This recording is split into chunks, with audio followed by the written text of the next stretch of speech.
This is my first Savage Syndicate, the inaugural Syndicate, and yeah, excited to be a part of the first one. I would say my favorite thing to learn was the ground control. I had no experience in that.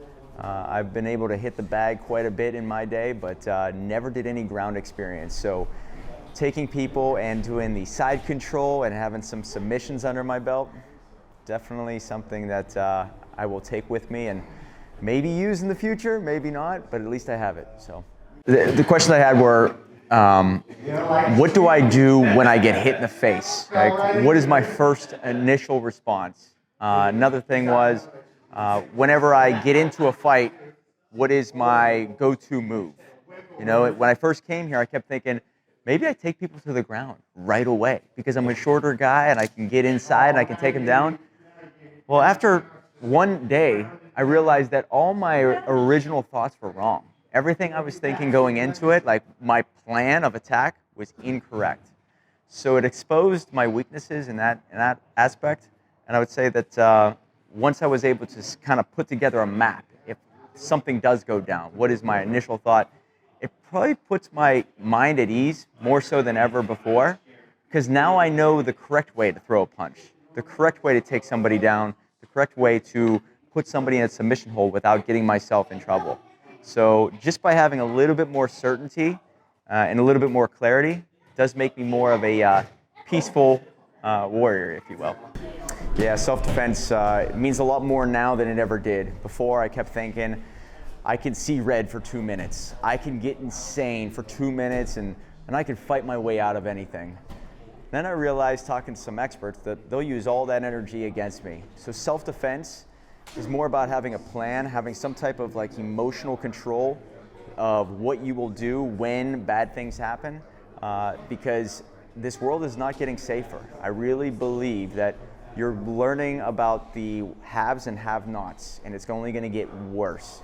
So if you are looking for some type of success in life, you need to defend yourself. You need to be able to defend yourself. And it's not just for you, but for all the people around you. Like, what good are you to your family, to your friends, to your circle, if you can't stick up for them or yourself? So self-defense to me is much more important because I'm getting older.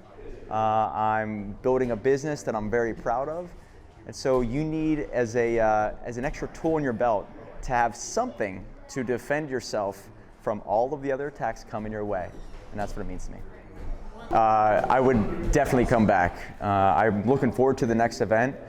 Josh Brisbane knows his stuff. He brought in some amazing speakers, some amazing experts, top-notch people.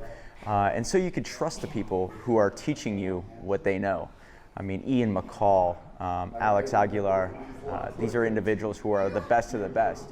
And just knowing their background makes me feel very comfortable listening to them and Josh.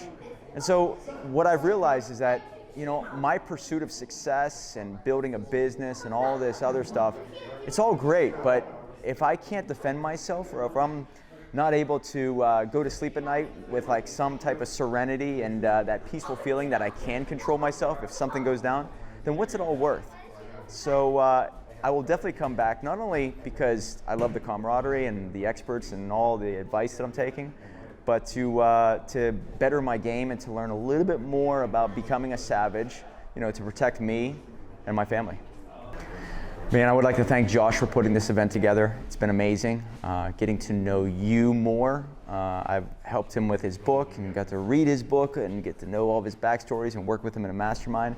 But I'm so thankful for him to put this group together. I've been wanting to take a self-defense class for many years, just never came up. And this was a reason for me to come out to California and to see him and to actually take those steps. I want to thank Alex and Nick and Ian and AJ and all the other people who were involved in this training, because, you know, you get to see how a trained killer thinks, right? It's great to kind of understand their psyche before, you know, bad things happen to you. Well, what are they thinking? Because if you can start to put yourself in their shoes, then you can almost reverse engineer it and say, what would they do, all right? What would they do in this situation, okay? Even the most trained people would back away from this problem. Well, if they're gonna do it, why not me? So I want to thank all these guys. They've given me a lot more confidence when it comes to my striking and my ground control, so I really appreciate them.